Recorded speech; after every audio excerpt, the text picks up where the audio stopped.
guys, mambo vipi ni aje? So today I'm talking about my relocation from Dar es Salaam to China.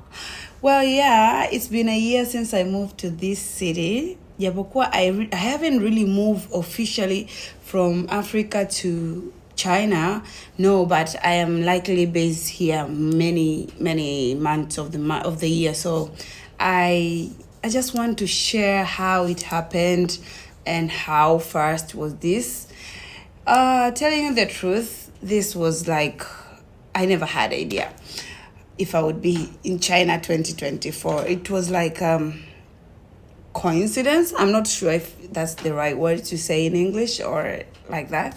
Lakini kiukweli, if you had asked me last year January, like utakuwa wapi 2024, I thought I would be married. Maybe I would have a kid, maybe I would be pregnant. I never had any idea kama nitakuwa China doing business. So this is my short story of how I moved to China. You know, for the past 3-4 years behind, I had a business downfall and I was struggling to survive. For those who watch my interview with Chill with Sky, that simulizi na sauti iliyoko TZ, watakuwa wanajua. I once spoke about my experience, my first trip to China and stuff like that. So since then, I've been struggling with business. I've been struggling with everything. Even last year, I was in this beauty and sports and spa business, and it really was not making sense. Actually, that was really a downfall to me. Like last year, at the beginning of the year, I was not really settled. I was just not sure of what I'm going to do because everything I had, almost everything was failing. The beauty and spa business was not making sense to me. Okay, I could make money, I could get everything, but I could not sustain my proper needs and all that. I never had that financial assurance and everything. So April, oh no, it wasn't April, it was in March, I started having a serious routine going to the gym. Usually when I'm a little bit mentally disturbed, I always hit in the gym. Just like other people, that when they are drunk, they will love to go do alcohol, they will love go in spa, they will love to do my place whereby I calm my mind. When my mind is not okay, I go to the gym. Yes, I'm a big lady, so I am trying to fight my weight many times. So yeah. So when I was busy with my gym life and everything, by that time, and then I met this guy in the gym. Then we started feeling like we are comfortable for each other. Then he was like, yeah, what's up? Let's start dating. So before I know, I started dating. He was nice. He was incredible. But the problem with him, he was also, okay, as we were talking and getting to know each other, I came to realize he was in process to he was actually having plans to move out to go to Canada. So I was like, oh, okay. So I was like, oh my God, this guy is nice, but he's moving. And what should I do? Because he wasn't really that financially stable. So that's why he had to move and try to look for greener pasture, another country, which was fair enough for his life. Of course, he had to have something, you know. But then remember, we just started and okay, this guy we had two different personalities. He was nice. He was humble, quiet, silent. I am the, you know, I don't have to say that. So I'm that one. I'm a life of a party. And I don't know, it's funny to say, I always fall in love with down-to-earth guys. So I was like, oh my God, this guy is gonna move. What should I do? So one day, I sent a message to one of the group of the, what do you call it? Like, I don't know how we call it. Oh God, what do we call it? Something like they always do, like interview, lifestyle and stuff like that. It's not a TV, it's like a blog or something. So I sent them, like, I wanted to share my experience in China because that experience has always been in my head since. So they gave me a call and they said I should go for an interview. Then I went. So when I was there, I explained about my life, my first trip in China, everything I I did here in China first time, the hardships I got, language barriers and stuff, and how the person who was supposed to be with me, how my guide disappeared and stuff like that. That's another story for another day. Yeah. So I was like, after I'm done the interview, I came home. So I had this idea, okay, now I'm in this spa business, which is not making sense. How about should I start talking about business? Because many people, by that time, 2019, there was no much awareness about this China place where I am right now. So I was like, okay. At first, for start, I thought maybe I should start going business tour in different places in Dar es Salaam, because that's the main city in business, like commercial city in my country where I come from, which is Tanzania. So I said I'll be going to the big shops because there are people in the province side. There are people who are watching me from different angle. I got so many calls from that interview. So it's like people are really liking me. People really want to have a thing with this interview and stuff. So remember this guy, he's leaving. And I am going to be by myself. So I started going to shops, trying to take clips, showing people like this shop is in this street, you can get your goods. Like, I was trying to be an influencer that time. I'm like, people don't know where to get good goods. They just think when you go to China is when you can get good goods in good price. They don't know that China, you have to go with a little bit of big capital so that you can see profit and stuff like that. That's another topic that I'll have to come and talk about it next time. So as I was trying to take my video, then my mind said, look, Sally, you're going too small. Why can't you go back in China? Do this thing in China. Remember, I am financial struggling. I don't have any money with me. All I have is $200 with me. That's last year, May. I know it's gonna sound weird, but it is. It's like that. I had my best friend. She's somewhere working in a hospital somewhere. So I called her and said, yo, I want to go to China. I think I want to go and start doing this business. People order from me, send goods and stuff like that, just like other people, the way they're doing. And she was like, okay, you can go try, because she knows I never fail. So I called my mom and I told her, sis, I have my mentor, like somebody who I really watch at business life and stuff. Then I called her, I told her, like, sis, I want to go to China and try life there. I want to go buy goods and send people and serve and see how I can go. And also maybe I'm going to improve myself in business. And she was like, yeah. It's better than staying in Tanzania because everything here looks very weird. You don't have any commitment. You don't have any kid, any husband to say you have to sit down and cook for, or maybe anybody you're watching over or you're looking after or something. Why can't you try to relocate? To be honest, relocation was the last thing I ever thought about. Oh my God. So I was like, okay, fine. So the next thing I did, I called an agent and I just told him I want a visa to China. And of course, remember, during Corona, I had so many entries of visa to come to this country, China. But meaning after Corona, I have to go and start over. So meaning I'll only get 30 days. If I get in China and use all the money, ticket and everything, I'm going to have 30 days. So if I won't make it in 30 days, then I have lost everything.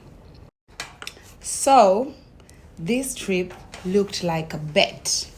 It was more of betting. I said, I don't care. So remember, in pocket, I have $200. So I called the agent and I told him, I want to go to China. Can you apply for me the visa? Well, that time the visa took about 2 weeks.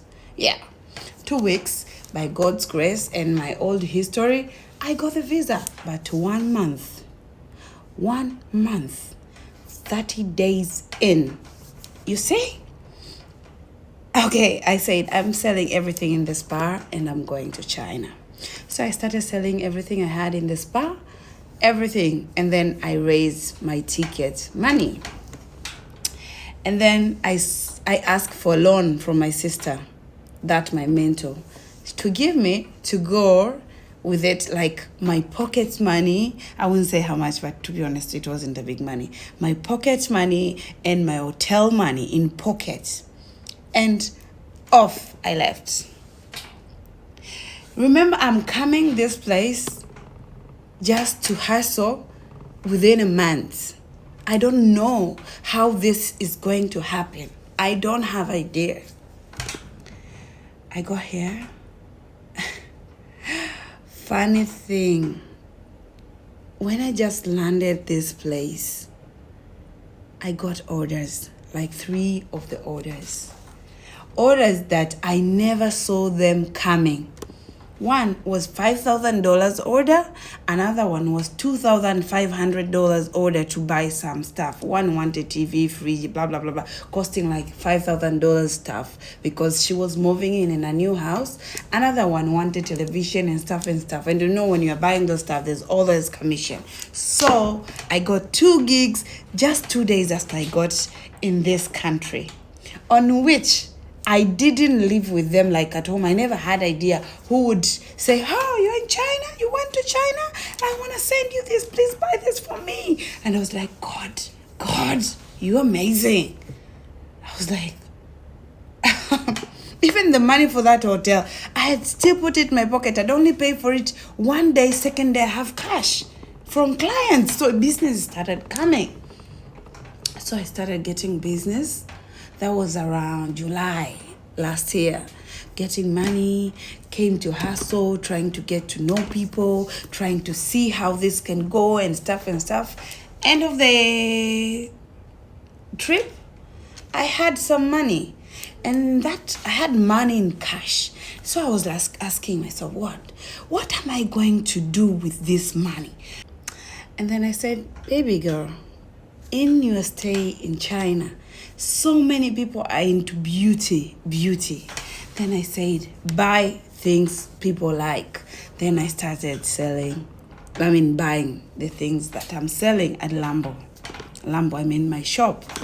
So I bought them. And when I bought them, remember this time, I don't have a physical shop. I bought the goods. Those goods were about,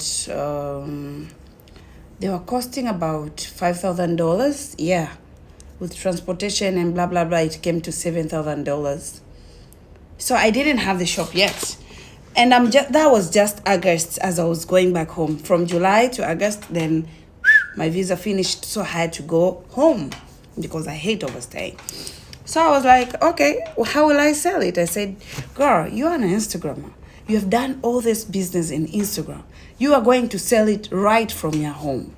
So I carried my goods and I went home. And I was doing Instagram. Shout out to my boy, Rama. Rama has always been amazing, has always been my PA. Rama was always working with me when I was doing this business, even at home. So we sold the goods in just 3 weeks, everything finished. So I had the money. And I said, okay, what am I doing here? Apply for visa for another trip. So I took the visa for another trip, which is September. I got the visa. September, I carried my bag. I left. This time, I was given 2 entry, which is 2 months to stay here. So I said, God, now, I'm already in this business of buying and selling. I'm already in trade. Can you bless me with a shop? Then I was like, I don't know, but by the time I get back in this country, I should have a big shop. God, I came here to China, stayed for 2 months, hustled, worked so hard, bought things. You know, God, before I know, I met somebody in the streets. He gave me a gig to buy things for clients from Sierra Leone. Clothes. Like 2 women, I bought clothes for them. And another one, I met a friend from a hotel. Then she gave me a gig to be helping buying goods for clients from Mozambique.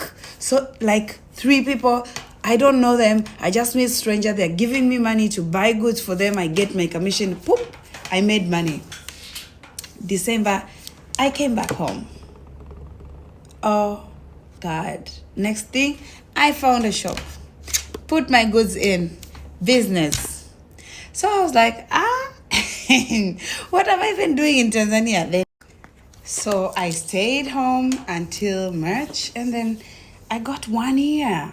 Like multiple entrants was like, okay, this is my opportunity to do business and establish business connection with Chinese. So I kept on praying like God should bless me. I meet people, I meet suppliers, I get to do my business in a different angle. So that time my third time trip wasn't really focusing on buying things for people, was focusing on me investing with the Chinese somewhere. So I'm still working on it. I haven't said I've succeeded, but that's how I found myself staying here in China. So I came back and started doing the business. Like I'm sending my goods for, and I'm doing the same trade. So that's how I found myself living here in China. Even as I'm speaking right now, I'm still here in China. I was home for 2 weeks. I just went to Tanzania to check my business, my first shop and second shop, where I just opened the second shop when I went back, which was like 2 months ago. And I only stayed for 2 weeks, just because I know my land is here. The story, why I'm saying this story is I just want people to understand that sometimes tough decisions make good results. Imagine I came baiting this place. I get 2 shops in just within a year, and I'm still living here. I'm still struggling. Of course, my dreams have not yet been there, but I am still here. And this is how I just found myself living in China. I'm not really living like employed. I'm self-employed. I'm doing business. I'm doing trade. I'm sending goods to Africa. I have a meaningful one. I have a meaningful life right now, which I never dreamt of having.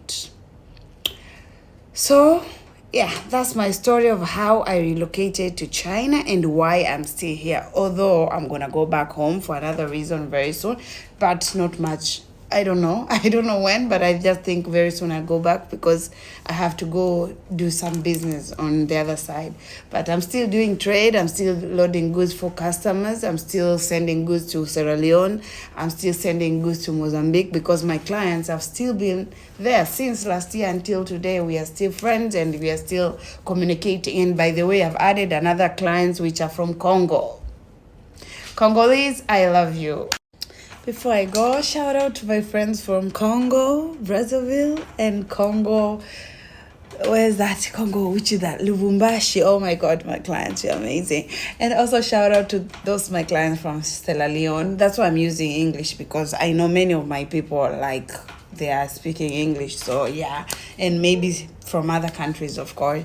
So shout out to my clients who believed in me, even though they never knew where I come from. Thank you so much. I truly appreciate it. And okay, everyone, thank you so much for watching, for whoever watched it.